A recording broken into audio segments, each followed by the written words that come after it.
तर ह्या झोपूच्या उत्तरावरती मला पत्रावरती त्यांनी मला उत्तर दिलं की उपरोक्त विषय आपले पत्र 1-2 अर्ज या विभागास प्राप्त झाले. सदर संदर्भीय अर्जाचे अवलोकन केले असता लक्ष्मी श्रीरामनगर, हरदासनगर, सुभाषनगर, गांधीनगर येथील झोपडपट्टी पुनर्वसन योजनेचा विकास नेमण्याची तरतूद नाही, तरी जॉईंट व्हेंचर तरतूद नाही. विनापरवानगी प्रस्ताव दुसऱ्या विभागास विकता येत नाही. भूखंड विकास इतर कायद्याचे उल्लंघन करून आर्थिक विक्रीचा व्यवहार करणे हा भूखंड घोटाळा असून गुन्हा आहे. तसं आदिवासी जमिनी घेऊन त्याच्यावर भूखंड करणे हा नियमित तरतुदीने आहे अशी आणि त्यातच चौकशी करावी.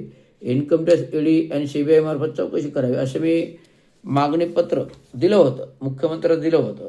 त्याच्या अनुषंगाने मला उत्तर प्राप्त झालं की त्या अनुषंगाने आपल्याला खालील अवगत करण्यात येते की उपरोक्त नमूद योजनेअंतर्गत पुनर्वसन इमारतीचे बांधकाम हे मुख्य विकासक करत आहे. चला, पुनर्वसन बांधकाम मुख्य विकासक करत आहे आणि काही प्रस्तावामध्ये मूळ विकासक यांनी विक्री इमारतीच्या बांधकामासाठी जॉईंट व्हेंचर डेव्हलपमेंट केलेले असून त्यामध्ये विकासक बदलाचे शुल्क भरणा करण्याची आवश्यकता नाही. त्यामध्ये डेव्हलपमेंट करण्याची काही आवश्यकता नाही असं म्हटलं. तर कधी आवश्यकता नाही? जेव्हा तो स्वतः विकासक करेल काम तेव्हा आवश्यकता नाही. जर तुम्ही XYZ विकासकाला परवानगी दिली आणि XYZच काम करत असेल तर त्याला शुल्क भरण्याची परवानगी नाही. परंतु XYZवाल्यांनी Wवाल्याला जर भूखंड विकला आणि Wवाला जर विकासक करत असेल तर त्याला परवानगी घ्यावी लागेल ना. आणि जर जॉईंट व्हेंचर केला तर जॉईंट व्हेंचर बरोबर SRAचं पण पार्टी केली पाहिजे. तर SRA पार्टी नाही तर परस्पर जॉईंट व्हेंचर करून आणि रेराची दिशाभूल करून रेराची परवानगी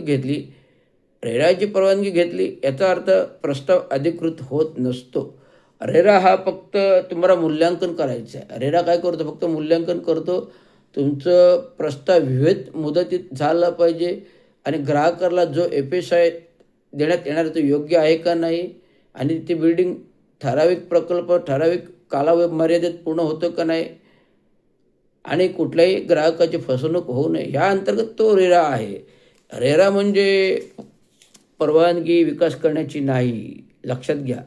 रेरा म्हणजे विकास करण्याची परवानगी नाही. रेरा म्हणजे तुम्ही जो काही प्रकल्प करता त्याच्यावर नियंत्रण आणण्यासाठी आहे. म्हणजे विकासकांनी प्रकल्प सोडून जाऊ नये आणि सोडला तो विकासक ठराविक मुदतीत पूर्ण करतो का नाही, तो विकासक ग्राहकांची फसवणूक करत आहे का, हे सगळं रेरा बघतं.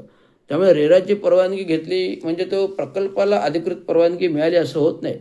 रेरा म्हणजे फक्त मूल्यांकन आणि नियंत्रण असं आहे.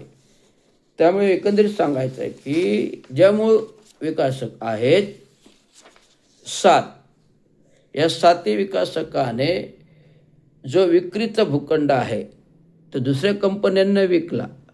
जर दुसऱ्या कंपन्यांना विकला आणि जॉईंट करारनामाचा जरी क्लॉज असेल किंवा क्लॉज नसेल आणि परस्पर जॉईंट करारनामा केला तो नियम आणि घटना बाह्य आहे. आणि जॉईंट व्हेंचरचा जर करारनामा करायचं झालं तर थर्ड पार्टी SRA त्याच्यामध्ये अंतर्भूत पाहिजे, बरोबर ना, तरच ते लिंकअप होणार ना.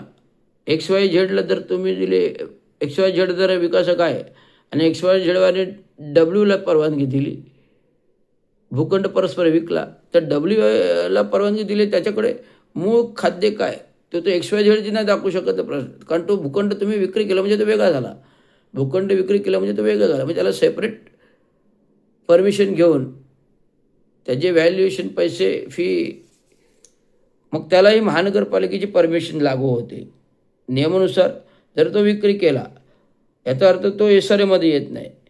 विक्री केला तो SRAमध्ये येत नाही. विक्री केला तर SRAमध्ये येतं. त्याला महानगरपालिकेची नियमावली लागू होते आणि महापालिकेकडे तो डेव्हलपमेंट विकास प्लॅन टाकून त्याला वेगळी परवानगी घ्यावी लागते. असं त्याचे मूळ सूत्र आहे, असे त्याचे नियमावली आहे. त्यामुळे सेम परवानगी त्याला लागू होत नाही.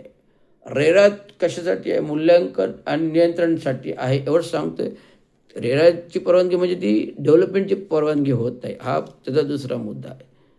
आणि तिसरा मुद्दा म्हणजे जर भूखंड विकला तर त्याला वेगळी परमिशन घेणं डेव्हलपमेंटची आवश्यक आहे. डेव्हलपमेंट चार्जेस भरणं आवश्यक आहे, मूल्य भरणं आवश्यक आहे. विविध बेसिक परमिशन्स महानगरपालिकेच्या लागणार आहेत. मग तो ड्रेनेज असेल, स्ट्रॉम वॉटर असेल, पाणी खातं असेल, असे सगळं परमिशन्स त्याला लागणार आहेत. त्यामुळे हा वेगळा पार्ट येतो. त्यामुळे याच्यामध्ये कथित भूखंड घोटाळा आहे हे सिद्ध होते, हे सकृतदर्शनी दिसून येतं आहे. त्यामुळे जगदाळे इन्फ्रास्ट्रक्चर असेल, रिट्स असेल, तुम्हाला मी नाव देतो, जगदाळे इन्फ्रास्ट्रक्चर असेल, रिट्स असेल, तथागत जय कालिका डेव्हलपर्स असेल, हरदासनगर तो जगदाळे इन्फ्रास्ट्रक्चर असेल, गांधीनगर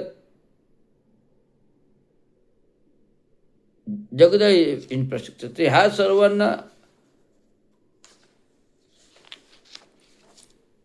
हे सेल्स भूखंड विक्रीवाले विकासक आहेत.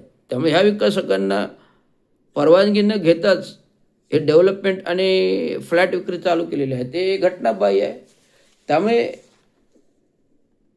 ह्या लोकांचे प्रकल्प तात्काळ बंद करून त्याला कायदेशीर नोटीस मी शासनाला देणार आहे. शासनाचे मुख्यमंत्री, उपमुख्यमंत्री आणि नगरविकास खाते मंत्री यांना मी न्यायालयाची नोटीस देणार आहे. या न्यायालयाच्या नोटीस अंतर्गत सदर प्रकल्प म्हणजे झालेला कथित भूखंड घोटाळा तो महसूल विभागाने तपासावा आणि पत्र महसूल विभागालाही जाणार आहे. त्यामुळे अशा प्रकारे हा संपूर्ण भांडाफोड उघड झालेला आहे.